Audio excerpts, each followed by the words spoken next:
that's your words that democracy is one of the best humankind's intentions. But at the same time, for the moment, 2017 are, according to statistics, just purely statistics, around 45% of the countries in the world enjoy democracy. The rest of the world partly or are fully deprived of freedom, and women there are deprived partly or fully of freedom. So they denied freedom in the whole regions of the world almost fully.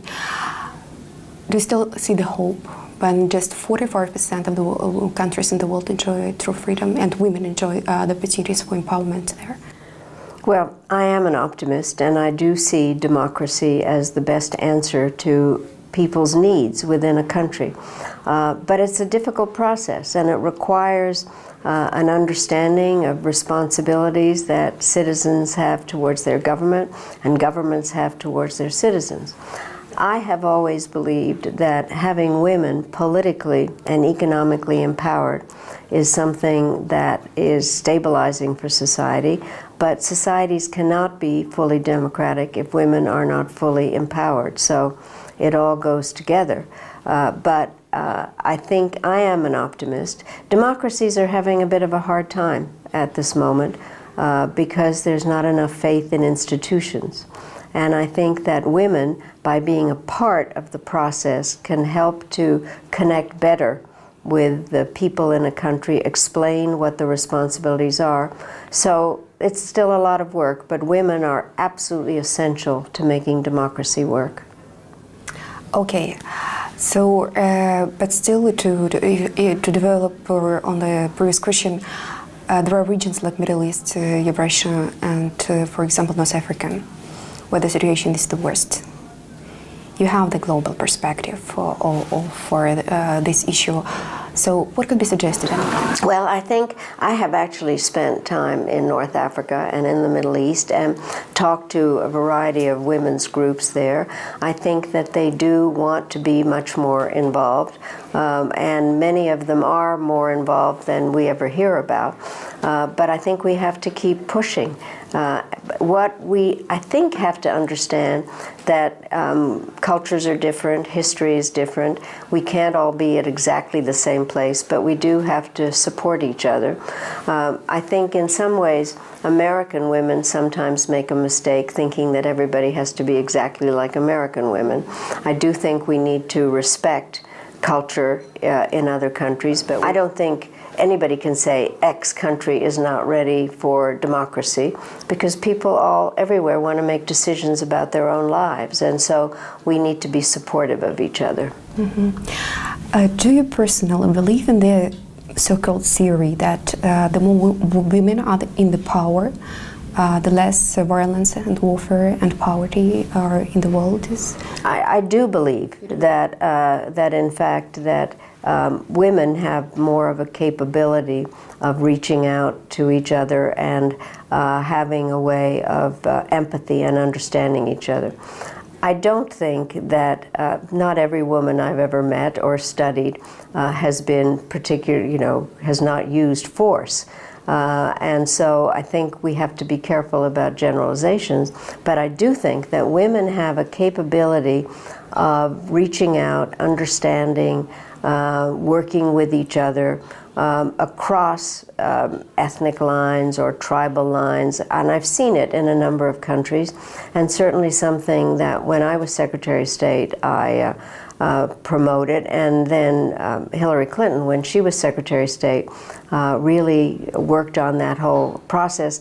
And it all began in many ways at the Beijing conference 25 years ago, when Hillary Clinton said women's rights are human rights and human rights are women's rights, and every country undertook a plan of action.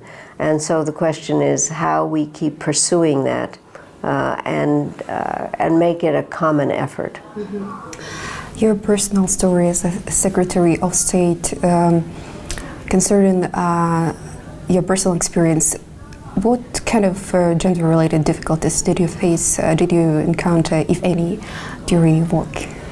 Well, I was one of an early generation of women, and despite the fact that I had a PhD, people wondered what I was doing in the room, and people thought when my name came up to be Secretary of State that a woman could not be Secretary of State, primarily because Arab countries would not deal with a woman. So then what happened was the Arab ambassadors at the UN, because I had been ambassador at the UN, said we had no problems dealing with Ambassador Albright. We wouldn't have any problems dealing with Secretary Albright. Foreign countries, I think, began to get used to dealing with me, because if they wanted to have a diplomatic relationship with the United States, I was the person that had to do it. I, frankly, had more problems with the men in our own government. But President Clinton wanted me there, and so that gave me the credibility. But it's not simple. But that is why there need to be more women in everybody's government, because we need to support each other.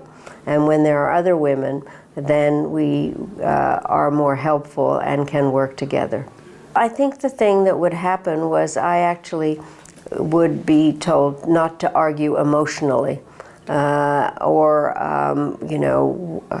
my views were and why. And I learned to argue very pragmatically and straight. And I finally decided I did have the highest ranking job, and the president wanted me there, and so I found my voice, and I spoke very strongly, and I'm very proud of what we were able to do during the Clinton administration in terms of expanding NATO, working to stop the ethnic cleansing in the Balkans, and that had a lot to do with having the capability to express my arguments clearly.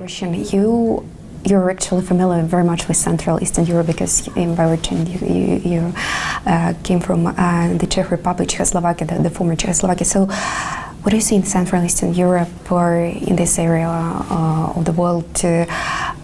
What would you suggest to the women here, especially women in the post-communist countries, in post-Soviet countries like Ukraine, Belarus, Russia, because their situation, I think, is much, much more difficult than the situation of women in the Czech Republic, for example. Your recommendations, how to It's move interesting, on?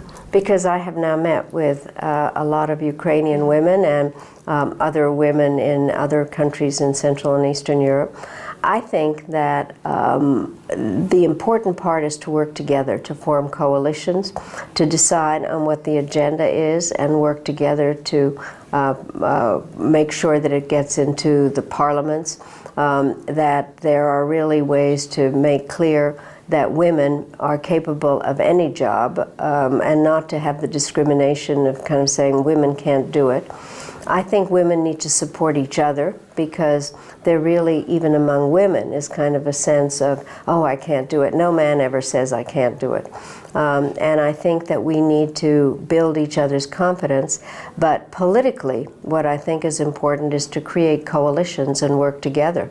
And work not only in the capital cities in Kyiv, but also out in the local areas, so that there are women at all levels kind of working their way up, and that there is that support system. But it's not simple. And I think that in various research work that I had done earlier in the 90s, I think there were women that had been liberated to work twice as hard, but not necessarily to have political positions.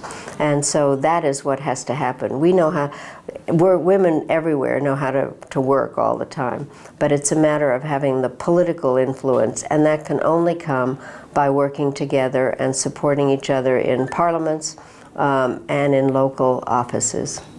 Okay. Secretary Albright, thank you so much. Thank you. That's Thank you. the end of our talk. Thank you so much. Thank Have a you nice very day. much.